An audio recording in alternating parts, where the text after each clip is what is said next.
رسوله الكريم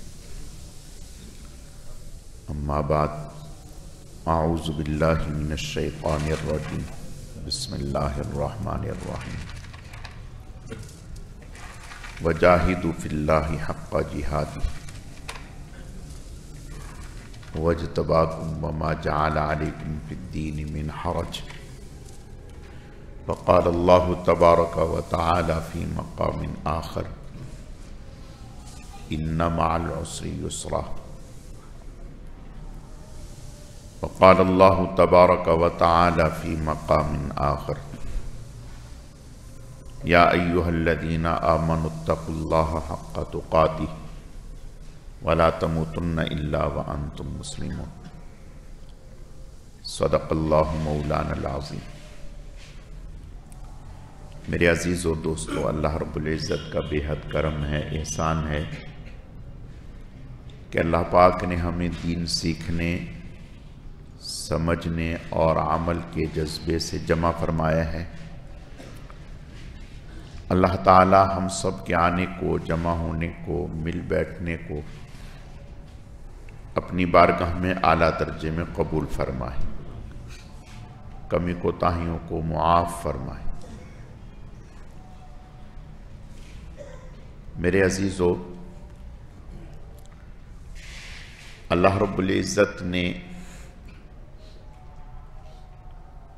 دین کا کوئی کام ہو یا دنیا کا کام ہو، اس کے لیے محنت شرط ہے۔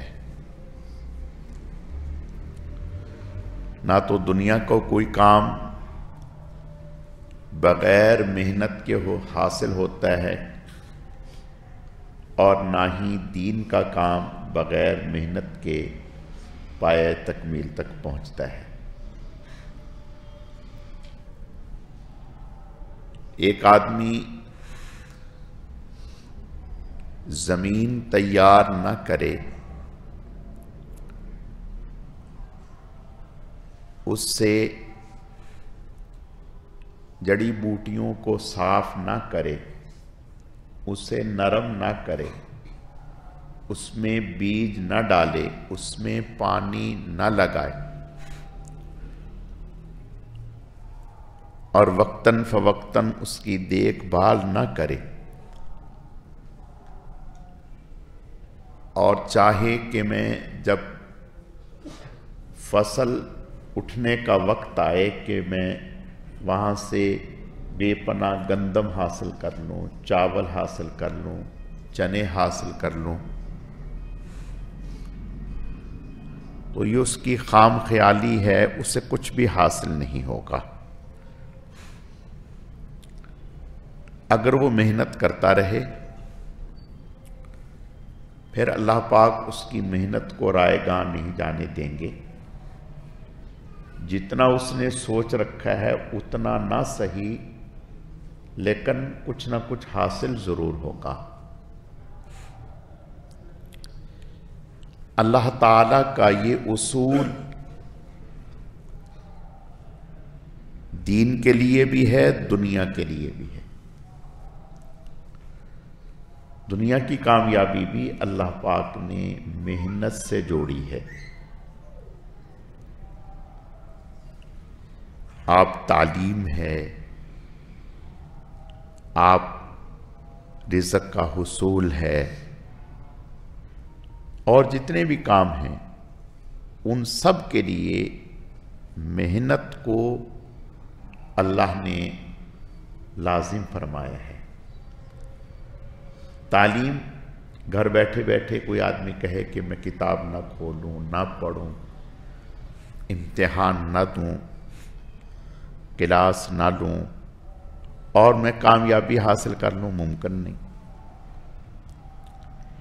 اسی طرح ایک آدمی ہے، وہ کہتا ہے کہ میں کاروبار کے اوپر پیسہ نہ لگاؤں، کاروبار نہ کروں، اس کے لیے محنت لوگوں سے میل جول نہ کروں، اور گھر بیٹھے بیٹھے میں کاروباری بن جاؤں، تو ایسا ممکن نہیں۔ یہی معاملہ نوکری کا ہے۔ اور یہی معاملہ دین کا ہے.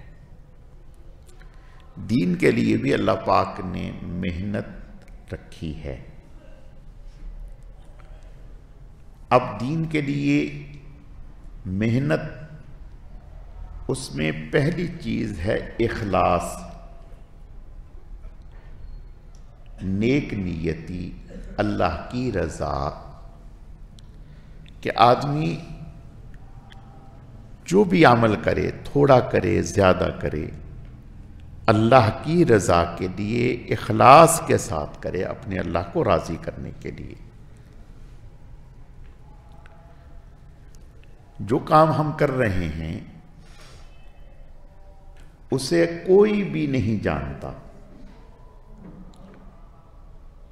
لیکن اخلاص ہے تو اللہ تعالیٰ اس کام میں برکتیں عطا فرمائیں گے اور اس سے آپ کو عزتیں بھی عطا فرمائیں گے، آگے بھی بڑھائیں گے.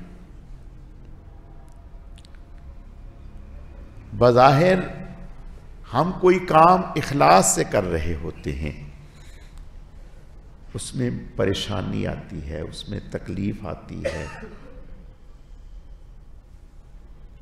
اس پریشانی اور تکلیف کی وجہ سے اس کام کو چھوڑنا نہیں چاہیے، کرتے رہنا چاہیے.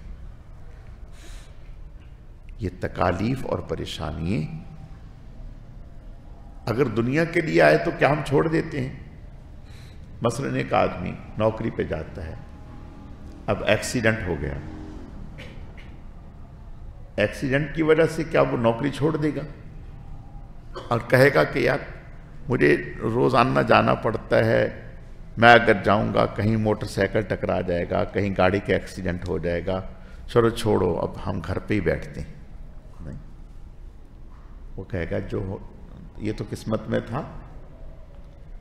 جیسے اس تکلیف کی وجہ سے وہ اپنی نوکری نہیں چھوڑتا، کاروبار نہیں چھوڑتا، جاب نہیں چھوڑتا، اسی طرح اگر دینی اعتبار سے کوئی تکلیف یا پریشانی آئے تو اس پر گھبرانا نہیں چاہیے، بلکہ اللہ تعالیٰ سے عافیت مانگتے ہوئے بڑھتے رہنا چاہیے. اور پھر جلدی بھی نہیں کرنی چاہیے. دین میں ہم بہت جلدی کرتے ہیں. کیا مطلب؟ ادھر ہم نے کوئی نیک کام کیا اور ادھر ہم چاہتے ہیں کہ ہمیں اس کا آؤٹ پٹ مل جائے. ادھر ہم نے نیک کام کیا، ادھر ہم چاہتے ہیں کہ فوراً یہ ہو جائے. نہیں، بلکہ جمے رہے. حضرت یوسف علیہ السلام اللہ کے پیغمبر ہیں اور اللہ کے محبوبین اور اللہ کے پیاروں کی اولاد ہیں. یعقوب علیہ السلام اللہ کے نبی تھے. 12 سال جیل میں رہے. کتنے سال؟ 12 سال. کوئی قتل نہیں کیا، کسی جھگڑا نہیں کیا، کسی کو گالی نہیں دی، کوئی چوری نہیں کی، کسی پر ظلم اور زیادتی نہیں کی. کس وجہ سے جیل میں گئے؟ ایک دعا کی تھی، رب السجن احب الی مما یدعوننی الیہ. اے اللہ، جس طرف یہ عورتیں مجھے بلا رہی ہیں، یعنی گناہ کی طرف، بدکاری کی طرف، زنا کی طرف، اے اللہ اس سے مجھے بچا لیجئے. اس سے بچنے میں اگر مجھے جیل جانا ہو تو یہ مجھے محبوب ہے، یہ گوارا ہے. جیل جانا برداشت ہے، آپ کی نافرمانی، گناہ میں مبتلا ہونا یہ برداشت نہیں. اور اللہ پاک اپنے ہی محبوبین کو آزماتے ہیں. تو اللہ پاک نے جیل مقدر فرما دی. جیل چلے گئے. اور جیل کیسے گئے؟ کہ جو عزیز مصر تھا، جس کی اہلیہ کا مسئلہ تھا، اس نے دیکھا کہ بات تو پھیل گئی، لوگوں میں مشہور ہو گئی. اب پہلے تو صرف ہمیں پتا تھا، اب 10 گھروں کو خبر ہو گئی. تو کیوں نہ ہو یوسف علیہ السلام کو جیل میں ڈال دو، تو لوگوں کو یہ پیغام جائے گا کہ قصور یوسف کا تھا، جبھی تو اس کو جیل میں ڈالا. اور دوسرا یہ کہ جب وہ جیل میں جائے گا تو بات دب جائے گی. اگر وہ باہر رہیں گے تو بات اور زیادہ پھیل جائے گی اور ہماری بدنامی ہے. جیل میں جائیں گے بات دب بھی جائے گی اور سننے والے یہ کہیں گے ہاں بھی اسی کا قصور تھا، جبھی تو جیل میں ڈالا گیا. 12 سال جیل میں رہے. اب سوچئے کیا اللہ پاک اس بات پہ قادر نہ تھے کہ جیل بھی نہ ہوتی اور حضرت کو اللہ گناہ سے بھی بچاتے؟ قادر تھے. لیکن آزمائش ہے اللہ تعالیٰ کی اپنے بندوں کی. اور پھر یوسف علیہ السلام جب جیل میں گئے تو جانے کے بعد یہ سوچ سکتے تھے میں تو اللہ کے نبی کی اولاد ہوں، لو اتنی اونچی نسبت اور کوئی خیال بھی نہیں، میں جیل میں سڑ رہا ہوں، میرا باپ نبی ہے، نبی کی اولاد ہوں اور جیل میں پڑا ہوں. نہیں. اور جیل میں جانے کے بعد بھی اپنی نیکی تقوی اس پر قائم ہے، اللہ تعالیٰ کے بندوں کی مدد اس پر قائم ہے، ایک لمحہ کے لیے بھی غافل نہیں. اور پھر اللہ پاک نے اس 12 سال کی قربانی پر، جد و جہد پر، نیکی پر، استقامت پر، تقوی پر، استقامت پر انعام کیا عطا فرمایا؟ عزت وقار کے ساتھ اللہ پاک نے رہائی عطا فرمائی. اور صرف رہائی ہی عطا نہیں فرمائی، مصر کی باغ ڈور نہایت وقار کے ساتھ حضرت کے ہاتھوں میں دے دی گئی. تو بات یہ ہے کہ نیکی پر جمنا، تقوی پر جمنا، بظاہر پریشانیاں آئیں لیکن جم جائے اللہ کے لیے، پھر اللہ اسے عطا فرماتے ہیں، دنیا میں بھی، آخرت میں تو ہے ہی. اور یہی اہم موڑ ہوتا ہے. بعض دفعہ آدمی ڈگمگا جاتا ہے. یہ نام سنا ہوگا آپ نے، جنید بغدادی. یہ جنید بغدادی جو تھے عام آدمی نہ تھے، یہ وقت کے بادشاہ کے پہلوان تھے، رستم زمان تھے. اس وقت بادشاہ کے یہ خاص آدمی تھے اور بادشاہ کی طرف سے یعنی شاہی پہلوان تھے.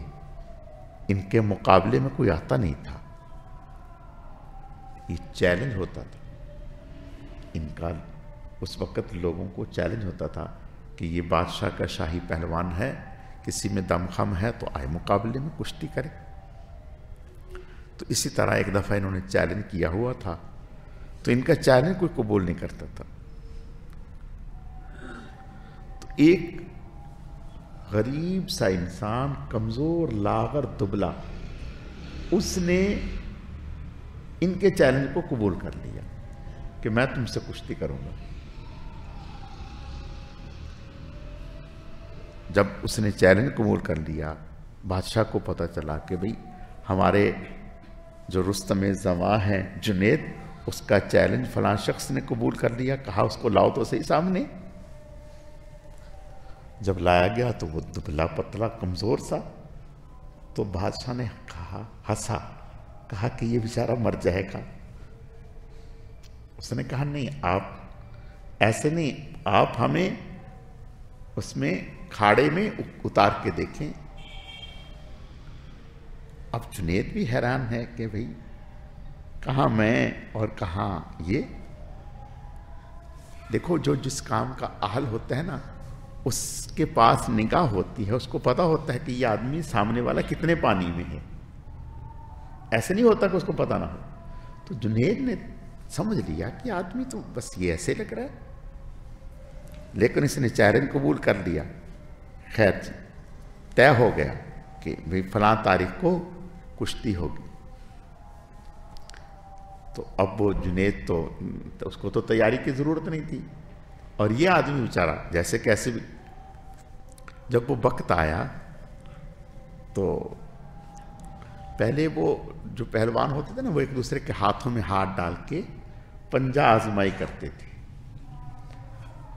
تو اس نے جب پنجہ آزمائی کی نا، تو چپکے سے کوئی بات ایسی کہہ دی جو صرف جنید کے کانوں نے سنی اور کسی نے نہیں سنی، کسی کو پتہ بھی نہیں چلا۔ خیر، اب وہ جب کشتی شروع ہوئی تو 2 منٹ نہیں لگے، جنید میاں نیچے اور وہ اوپر، جنید میاں نیچے اور وہ اوپر۔ بادشاہ بھی دیکھ رہا تھا، حیران ہوا کہ یار یہ کیا ڈرامہ ہوا۔ اس نے کہا کہ دوبارہ ہوگی۔ اس نے کہا ٹھیک ہے، دوبارہ کشتی کری۔ جب دوبارہ کی تو پھر ایسے ہی ہوا، 2 منٹ میں اس نے جنید کو نیچے پٹک دیا۔ خیر، اس نے بادشاہ دیکھ رہا تھا، اس نے حیران ہو کے کہا کہ یار اس کو کیا ہو گیا، یہ کوئی آج زور نہیں دکھا رہا، کوئی کوشش نہیں کر رہا۔ تیسری دفعہ، جب تیسری دفعہ ہوا تو پھر ایسے ہی ہوا۔ بادشاہ کو بہت غصہ آیا۔ خیر جی، یہ تو دنیا پہ واضح ہو گیا کہ جنید ہار گیا، شکست کھا گیا اور وہ جیت گیا۔ تو اس کا تو اعزاز و اکرام، اور بادشاہ نے کہا جنید کے ساتھ یہ ہوگا، اس کے گلے میں جوتے کا ہاتھ ڈالیں، منہ کالا کریں اور گدھے پہ اس کو بٹھا کر کے پورے بازار میں اس کو رسوا کریں۔ اس نے صرف اپنی ذلت نہیں، ہماری بھی اس ذلت ہوئی ہے اس کی وجہ سے۔ بسم اللہ۔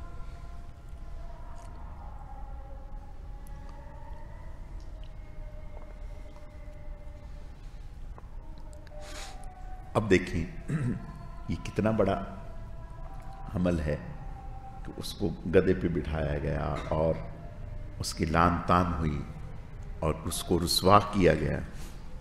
خیر،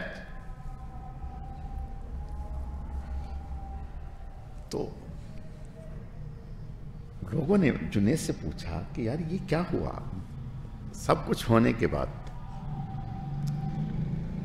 بادشاہ نے اس کو الگ جنید کو بلایا، بلا کر کے کہا کہ تم نے کچھ کام دکھایا نہیں، وجہ کیا ہے؟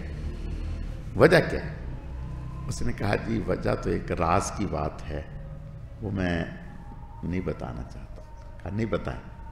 کہا وجہ یہ ہوئی کہ جب ہم پنجہ آزمائی کر رہے تھے نا، تو اس نے چپکے سے کہا کہ میں سید ہوں، حضور کے خاندان کا ہوں، اور کئی دنوں سے ہمارے گھر میں فاقہ ہے، کھانے کے لیے کچھ نہیں ہے، تو میں نے سوچا کہ میں یہ عمل کروں، اس سے مجھے کچھ نہ کچھ حاصل ہوگا۔ تو اگر شکست کھا جائے گا تو تیرا کچھ نہیں جائے گا، اور میرا یہ ہے کہ گھر کا چولہا چل جائے گا۔ میں نے یہ عمل اس لیے کیا، اور چنانچہ ایسا ہی ہوا۔ اس سے اس کو جو تھا، اس کو بہت انعام اکرام ملے، اور یہ کہنے لگے کہ رات کو خواب میں آپ صلی اللہ علیہ وسلم کی مجھے زیارت ہوئی۔ جنید کہتے ہیں کہ حضور نے فرمایا کہ تو نے ہمارے لیے ذلت برداشت کی، اللہ تعالیٰ اس کے بدلے میں تجھے خوب دونوں جہانوں میں عزتیں عطا فرمائیں گے، دنیا میں بھی آخرت میں۔ اور پھر ایسا ہی ہوا۔ پھر جنید جو ہے، اللہ نے اس کو ایسا شہرت دی کہ آج دنیا بھر میں جنید بغدادی مشہور ہیں۔ کوئی ولی ولایت کے مقام کو نہیں پہنچ سکتا جب تک کہ جنید کے حالات اور ان کے طریقے کو نہ چل پڑے۔ اللہ نے اتنی عزتیں عطا کی۔ تو بعض دفعہ آدمی کو بظاہر لگتا ہے کہ اگر میں ایسا کروں گا تو اس میں یہ رسوائی ہے، یہ پریشانی ہے، یہ ایسا ہے۔ نہیں،